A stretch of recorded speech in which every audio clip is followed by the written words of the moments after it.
Welcome. Today, we are cracking the code on a really specialized procedure called Stereotactic Body Radiation Therapy, or SBRT.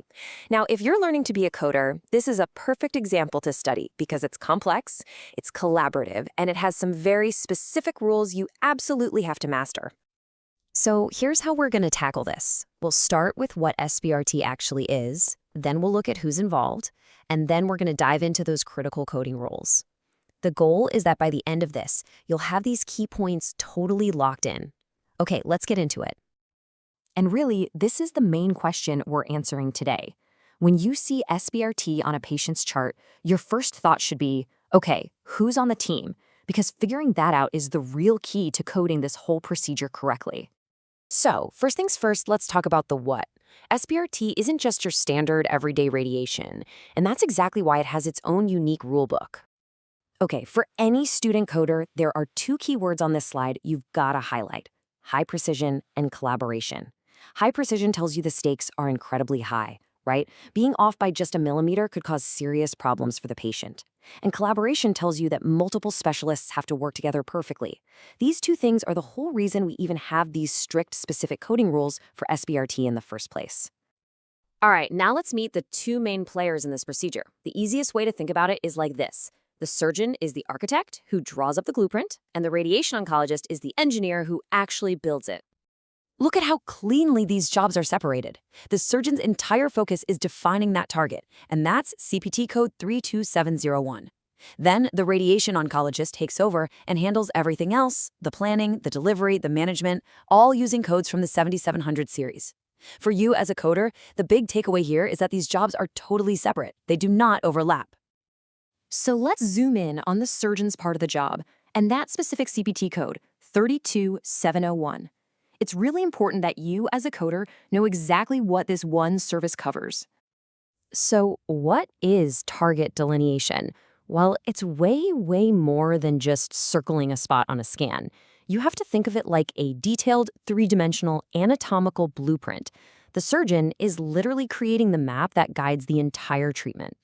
This gives you a fantastic idea of just how much detail goes into this work. Everything you see here is wrapped up in that one code. You've got defining the borders, figuring out the volume, checking how close it is to vital organs, and even accounting for any fiducial markers, which are basically tiny gold seeds that act like a GPS target. And finally, they validate the whole plan. So when you see that one code, remember it's a huge, comprehensive package. It's the whole architectural plan. Okay, so we've got the who and the what down. Now for the really crucial part, the rules you have to know to code this right and stay compliant. This is where your skills as a coder truly make a difference. When you're thinking about billing for target delineation, I want you to burn this number into your brain.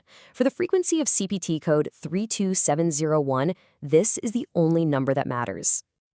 This one is non-negotiable. CPT 32701 is billed once. That's it. Once per entire course of treatment. It doesn't matter if the patient comes in for 5 different sessions. That architectural blueprint, it's made one time, right at the beginning. This is a super common mistake for new coders, so make sure you get this one right.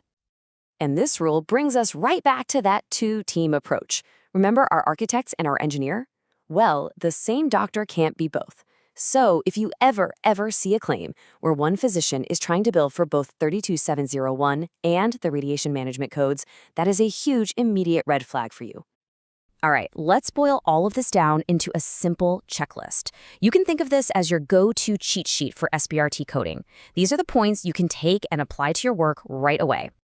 As a future medical coder, this is what you need to remember. 1. 32701 is the map. 2.